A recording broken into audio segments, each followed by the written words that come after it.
आगरा वाले, वो भी ब्रज यात्री थे, बाकी सभी यात्रियों ने दिया। तो इस यात्रा के माध्यम से ही चाहे थोड़ा सा पैसा लगाओ, माता जी गौशाला भी चल रही है, बाबा का ऐसा भाव है।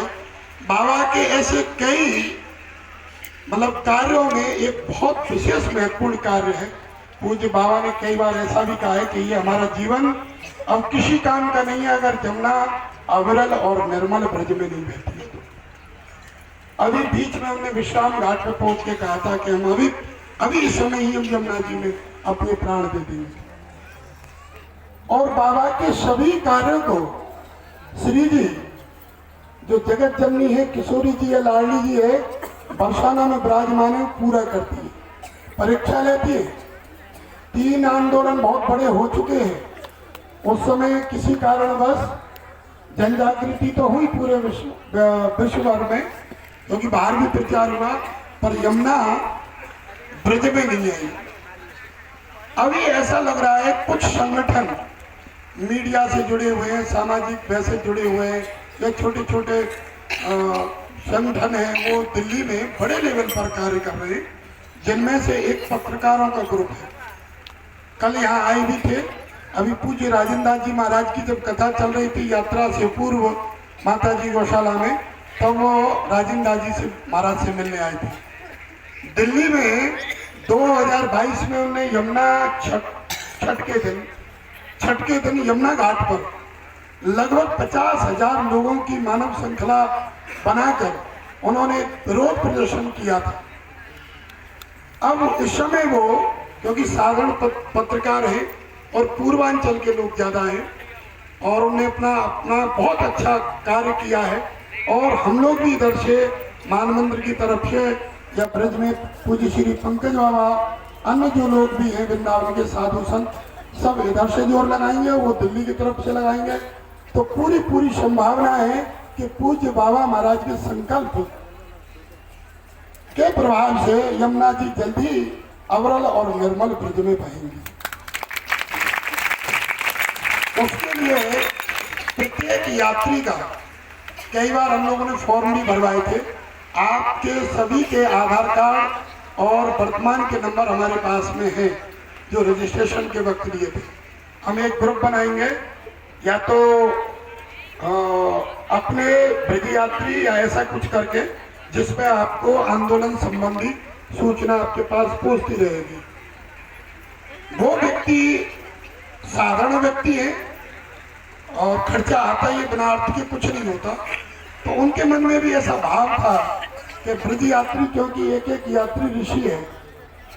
एक बार पूज्य बाबा महाराज के कमरे में एक बंगाल की माता गई थी और उन्होंने बड़े प्यार से 1 रुपया दिया कागज का। वहाँ हम 4-5 लोग बैठे थे, तो उन्होंने कहा बाबा मेरी औकात कुछ नहीं है, ये 1 रुपया है।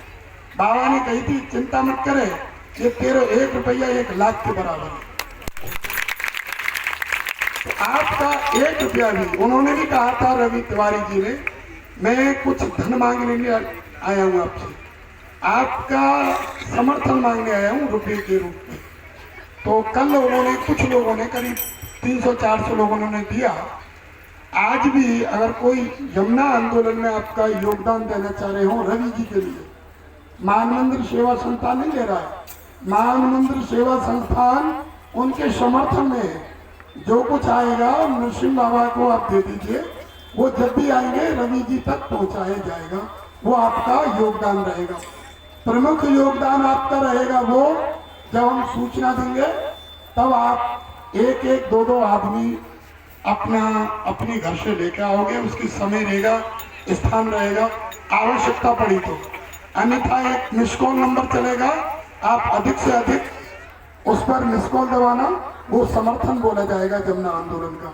ये एक सूचना थी तो दी है। बाकी जय जय श्री राधे। सभी ब्रज यात्रियों के चरणों में कोटि कोटि दंडवत प्रणाम। राधे राधे। জয়নিতাই গৌর হরি বল। এখন আমাদের নরসিংহ বাবা কিছু কথা বলেছেন, ব্রজদাসজি কিছু কথা বললেন, আমাদের ভাইয়াজি কিছু কথা বলেছেন। হয়তো সব কথা বলতে পারবো না, প্রথম যেটা দিয়ে শুরু করেছিলেন সেটা হচ্ছে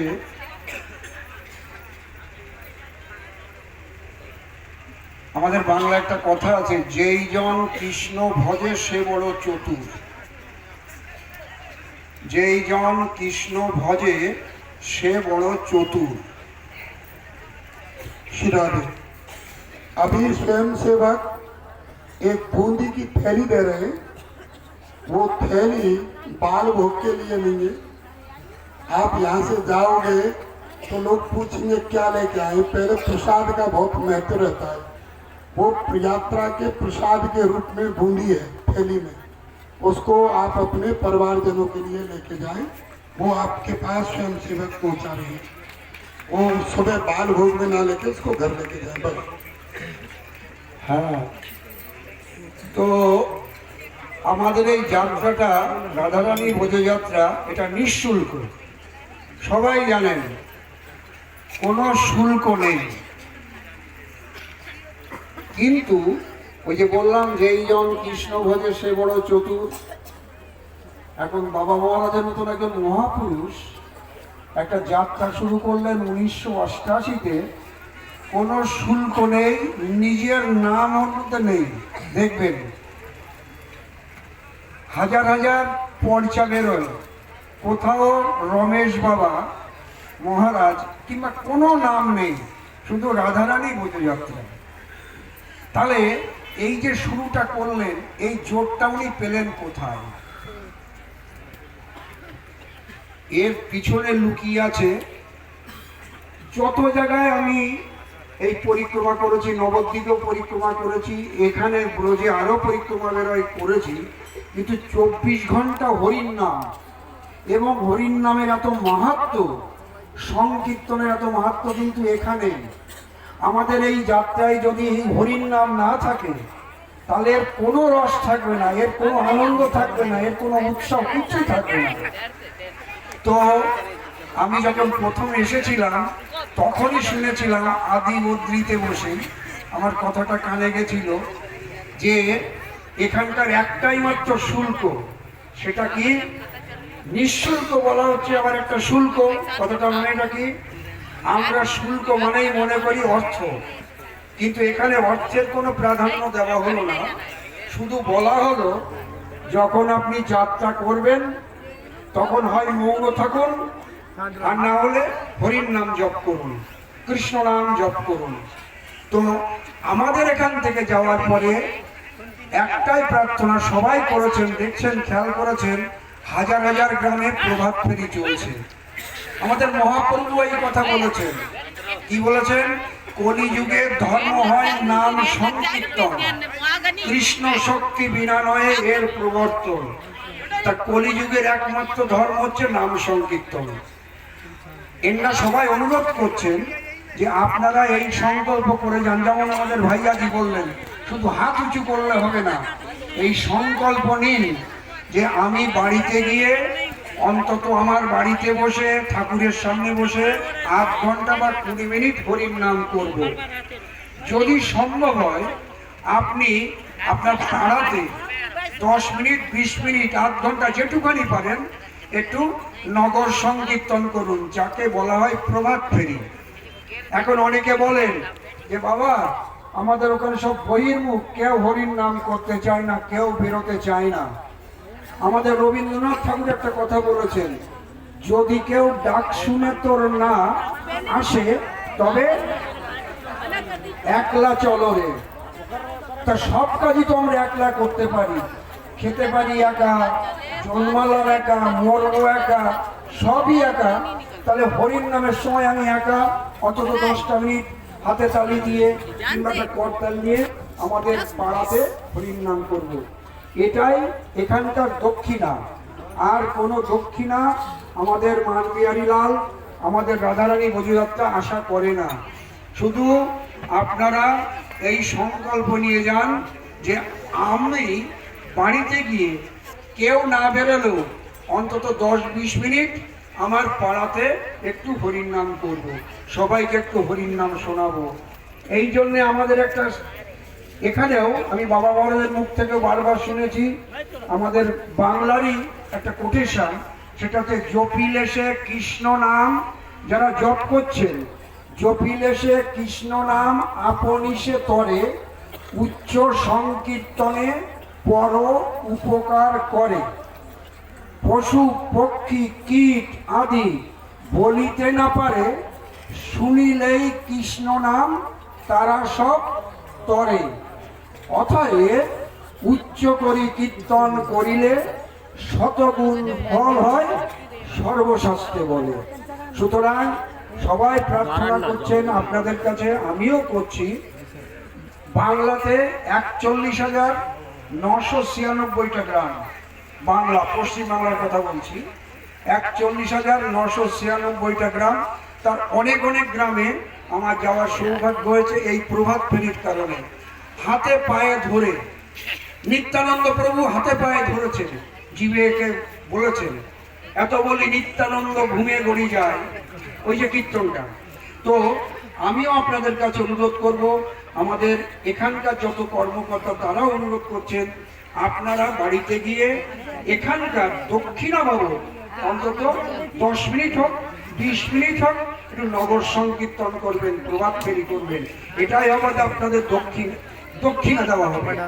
আর যদি না দেন, যদি না করেন, সবার বিচারক ভগবান বসে গেছেন ভিতরে। আপনারা ব্রহ্মাণ্ড ঘাটের আগে, চিন্তাহরণ মহাদেবের আগে এক জায়গায় গেছিলেন, ওই জায়গাটার নাম হচ্ছে ঋণ মোচন ঘাট। আমরা জন্মের পরেই যে 5 রকম ঋণগ্রস্ত হয়ে যায়, তার মধ্যে এটাও একটা ঋণ। ভগবান কৃপা করে আমাদের মনুষ্য জন্ম দিয়েছেন। আমি অনেক জায়গায় বলি যে মোবাইল আজকাল সবাই ব্যবহার করছেন, এখানে শয়ে শয়ে লোক মোবাইল চার্জ দিচ্ছে, প্রত্যেকটা টেন্টে চার্জ হচ্ছে। তাহলে মোবাইলটাকে চালু রাখার জন্য যদি আপনি চার্জ দেন প্রতিদিন, তাহলে এই আত্মারূপ ভগবান যিনি বসে আছেন তাকে হরির নাম দিয়ে 10টা মিনিট চার্জ দেবেন না, তাহলে আপনি আদৌ কি মানুষ? আরে মোবাইল চার্জ দিচ্ছ তুমি কারেন্টে, আর আত্মা দিয়ে তোমাকে দেখার ক্ষমতা দিলেন, শোনার ক্ষমতা দিলেন, চলার ক্ষমতা দিলেন, চেতনা দিলেন, সবই তো ভগবান দিলেন। তাহলে তার জন্য 10টা মিনিট হরির নাম কি করা যায় না? এটা চিন্তা করবেন। আরো কয়েকটা কথা, একটা কথা বলবো। এখানে যে মাতাজি গোশালা, আমি শুনলাম, এবারই শুনেছি যে প্রতিদিনের খরচ নাকি 30 থেকে 35 লক্ষ টাকা। কত? প্রতিদিনের খরচা 30 থেকে 35 লক্ষ টাকা। কল্পনা করা যায়? এই রাজার ধনের সম্ভব? এ কোথা থেকে আসছে? এই যে এত বড় একটা যাত্রা চলছে, কম খরচ। আমরা পৌঁছানোর আগে প্যান্ডেল চালানো হয়ে যাচ্ছে, ছোট রাউটি লাগানো হয়ে যাচ্ছে, আসার আগে পোশাক চলে আসছে, জলের গাড়িগুলো চলে আসছে, লাইট চলছে। হরির নাম কি করে হচ্ছে? কে চালাচ্ছে? কি? ভগবান, রাধা রানী। তো তাই যদি হয়, তার জন্য অন্তত আপনাদের কাছে অনুরোধ করব, বাবা মহারাজের আমরা সুস্থতা কামনা করব। আর আরেকটা জিনিস করব, সেটা হচ্ছে প্রতিদিন একটু হরির নাম করব। আরও একটা কথা শুনলাম যে যমুনা আন্দোলনে আমিও ছিলাম, 3 বার বড় আন্দোলন হয়েছে, 3 বার হয়েছে। আমরা যন্ত্র মন্ত্রেও ধর্ণা দিয়েছি, আমার মনে আছে সে কথা। ওখানে সে সুন্দর ব্যবস্থা সব হয়েছিল। আমাদের সঙ্গে পুজোদাসজি ছিলেন, একদম এলাহাবাদ থেকে দিল্লি, সেও মনে আছে। যখন আমরা যাচ্ছিলাম, আমার এটাও মনে আছে, সেই ফুলন দেবী যেখানে ডাকাত ছিল, ফুলন দেবী, ওইখানে এক স্কুলের মধ্যে শুয়ে আছি, প্রাইমারি স্কুলের মধ্যে। রাত্রেবেলায় ডাকাত এসেছে, ওরে বাবা! হ্যাঁ, 11 জন এসছে ঘোড়াই করে। আমার রাত্রেবেলায় ঘুম ভেঙে গেছে ভয়তে। উনি বাবা, দিনের বেলায় যেতে ভয় লাগে। সেসব জায়গাতে আমরা পরিক্রমা করে এই যমুনা আন্দোলনে গেছিলাম, আমার মনে আছে সেসব কথা। যাই হোক, কালকে একজন এসেছিলেন ভক্ত, ওনারা একটা সংকল্প করেছেন যমুনা উদ্ধারের জন্যে। ওনারা অবস্থানও করছেন এক জায়গায়। কালকে কেউ কেউ কিছু কিছু সামান্য আপনারা অর্থ দিয়েছেন।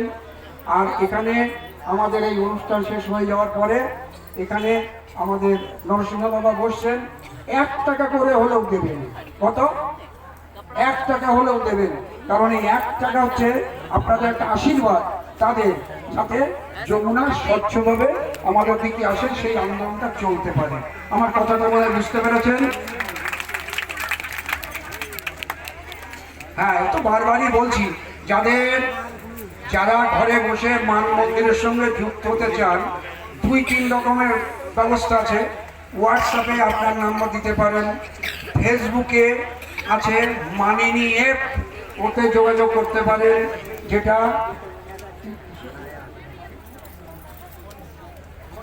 ফোনে। আর তাছাড়া ইউটিউবে গিয়ে আপনি যদি মান মন্দির কিংবা রাধারানী বোধযাত্রা, যাই মাতাজি গোশালা যাই বলবেন, তাতেই আপনি মান মন্দিরের সঙ্গে যুক্ত হয়ে যেতে পারেন। তো এখানে আমাদের নরসিংহ বাবা বলবেন, যে যা পারেন 1 টাকা হলেও দেবেন, এটা একটা আশীর্বাদ আপনার। আপনি এতদিন আপনারা তপ করছেন, তপস্যা করছেন, এতে আমাদের যমুনা মহারানী যেন স্বচ্ছভাবে আমাদের ব্রজে আসেন, এই জন্যে এই ইয়েটা।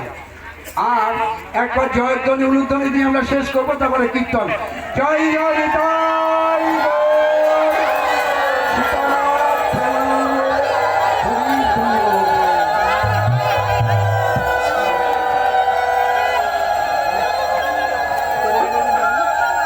হ্যাঁ, ওখানে যারা মনে করছেন, যাদের টিকিট 2-4 দিন পরে আছে কি 2-3 দিন পরে আছে, তাদের ওখানে থাকার ব্যবস্থা হচ্ছে।